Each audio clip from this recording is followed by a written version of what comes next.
जिस दिन रावण सीता जी का हरण कर अपनी अशोक वाटिका में लाया, उसी रात ब्रह्मा जी के कहने पर देवराज इंद्र माता सीता के लिए खीर लेकर गए। पहले देवराज ने अशोक वाटिका में उपस्थित सभी राक्षसों को मोहित कर सुला दिया।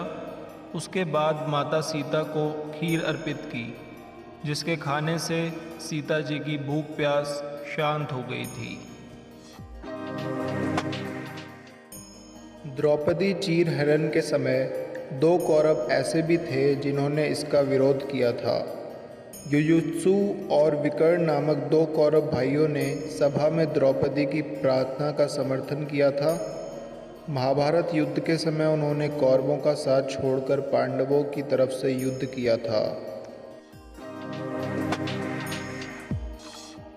किन्नरों के अंतिम संस्कार को गैर किन्नरों से छिपाकर किया जाता है। इनकी मान्यता के अनुसार अगर किसी किन्नर के अंतिम संस्कार को आम इंसान देख ले तो मरने वाले का जन्म फिर से किन्नर के रूप में ही होगा। बृहदीश्वर मंदिर को बनाने में 1,30,000 टन ग्रेनाइट पत्थर का प्रयोग हुआ है। इतने विशाल मंदिर को बनाने में सिर्फ 7 साल लगे थे। यह मंदिर 6 बड़े भूकंपों का सामना कर चुका है, पर इसे किसी भी प्रकार का कोई नुकसान नहीं हुआ है।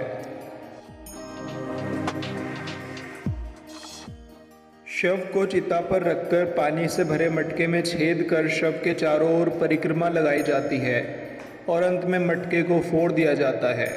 हमारा शरीर मटके के समान होता है, जिसमें जीवन रूपी पानी भरा होता है और छेद में से जीवन निरंतर रिसता रहता है और अंत में पानी खत्म हो जाता है, यानी जीवन समाप्त हो जाता है। तब मटके रूपी शरीर को छोड़कर हमारी आत्मा चली जाती है।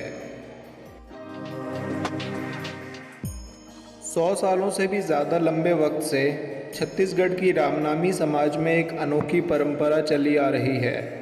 इस समाज के लोग पूरे शरीर पर राम नाम का टैटू बनवाते हैं, लेकिन न मंदिर जाते हैं और न ही मूर्ति पूजा करते हैं। जब सूर्यदेव को जल चढ़ाया जाता है तो पानी की धार के बीच में से जो किरणें आती हैं उनसे हमारे आँखों की रोशनी तेज होती है। साथ ही पानी के बीच से होकर आने वाली सूर्य की किरणों से जो रंग निकलते हैं वो भी हमारे शरीर के लिए बेहद लाभकारी होते हैं। 12 वर्षों में एक बार मनाया जाने वाला इलाहाबाद का कुंभ मेला दुनिया का सबसे बड़ा समारोह है। दुनिया में कहीं भी इतने लोग एक साथ इकट्ठे नहीं होते। श्री रामचरितमानस के अनुसार कुंभकर्ण श्री राम के द्वारा मुक्ति पाने के भाव मन में रखकर युद्ध करने गया था। उसके मन में श्री राम के प्रति भक्ति थी। भगवान का बाण लगते ही कुंभकर्ण ने देह त्याग दी और उसका जीवन सफल हो गया।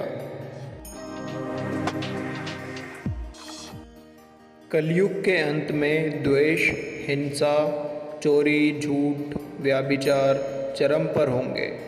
इस समय स्त्री पुरुष बौने होंगे और स्त्रियां 8 साल में ही गर्भवती होने लगेगी। 16 वर्ष में ही बाल सफ़ेद होंगे व 20 साल में ही जीवन काल पूरा हो जाएगा। तब कल की अवतार के अवतरित होते ही कलयुग का भी अंत होगा।